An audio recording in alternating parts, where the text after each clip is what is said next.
Selamat pagi dan selamat berjumpa kembali bersama saya Pastor Lawrence Dihe dalam acara renungan pada 3 Juli 2020, Jumat pertama dalam bulan yang oleh Gereja Katolik melihat dan mengimaninya sebagai hari penghormatan kepada hati Yesus yang Maha Kudus.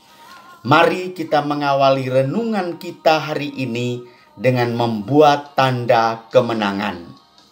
Dalam nama Bapa dan Putra dan Roh Kudus. Amin. Tuhan bersamamu dan bersama rohmu.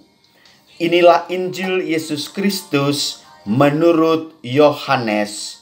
Dimuliakanlah Tuhan.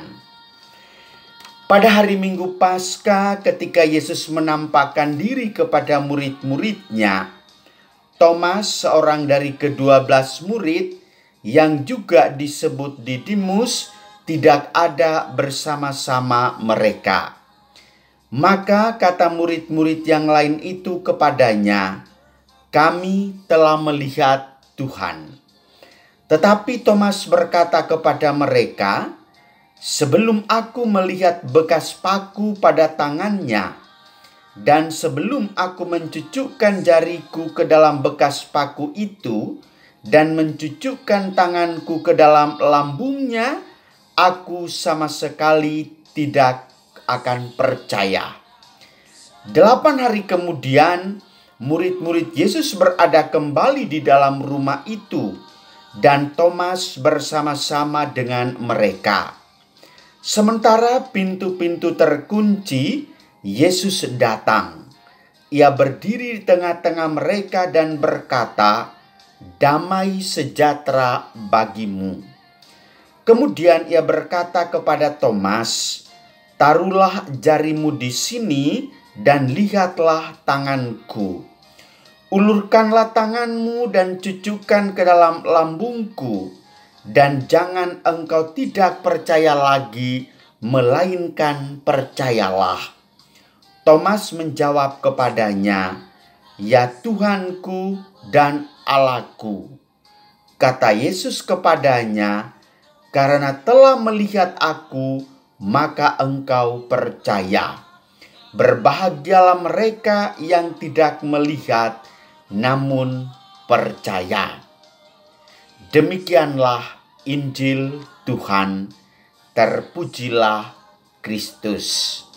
Saudari-saudara umat Allah yang terkasih, beriman itu bagaikan sebuah seni dalam segala kemungkinan. The art of possibility.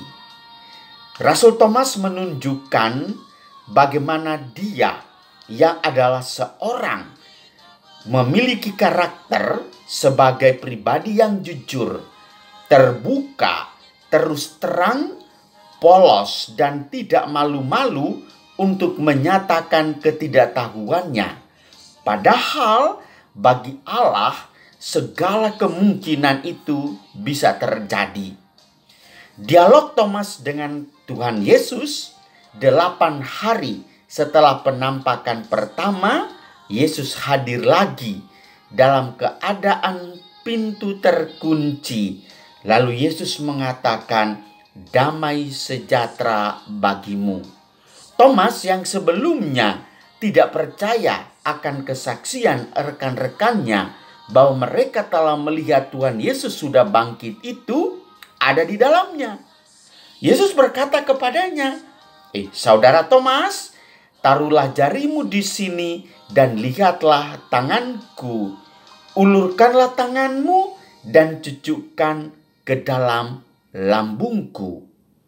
Maka jangan engkau tidak percaya lagi, melainkan percayalah." Disinilah iman ditantang.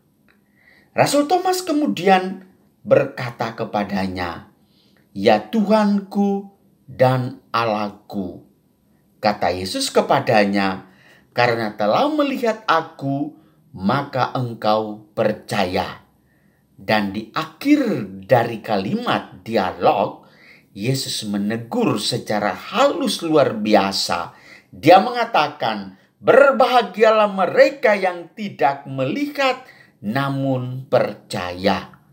Saudari-saudara yang terkasih, dalam peziarahan kehidupan kita, banyak hal yang menjadi tanda tanya. Apakah betul Tuhan ada? Apakah benar Tuhan sudah bangkit yang menjadi penyelamat jiwa dan raga kita? Ingat saudara-saudariku, kebangkitan Kristus adalah puncak iman orang Kristiani. Maka ketika satu kali saja Anda mengatakan tidak percaya akan kebangkitan Kristus, di situ kualitas iman Anda dipertanyakan. Persis seperti saudara Thomas. Dan dalam pertanyaan itu, hendaklah kita membangun suatu pertobatan. Bahwa kita percaya campur tangan Tuhan, providensia Dei, suatu penyelenggaraan ilahi yang hadir di dalam kehidupan kita. Percayalah, yang sakit disembuhkan, yang berduka cita dihibur, yang mati dibangkitkan.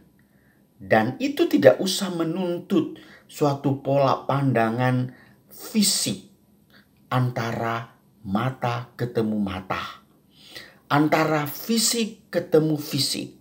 Tetapi beriman saja Anda sudah diselamatkan. Yesus mengatakan, berbahagialah mereka yang tidak melihat namun percaya. Maka dalam seluruh kehidupan kita juga harus seperti Thomas. Banyak hal kita ragu-ragu, kita tidak percaya. Tetapi setelah kita melihat sendiri betapa Yesus yang bangkit, maka kita percaya, kita beriman kepadanya, maka sapaan kita juga harus menjadi sebuah penyembahan yang berbunyi, ya Tuhanku dan Allahku. Maka percayalah, imanmu akan menyelamatkan engkau.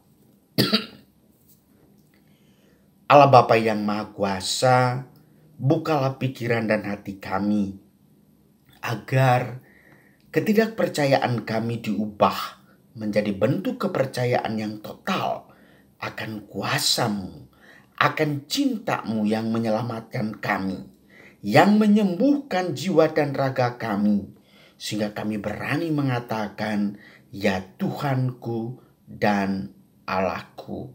Maka semoga saudara-saudari sekalian diberkati oleh Allah yang Maha Kuasa, Bapa, Putra, dan Roh Kudus. Amin.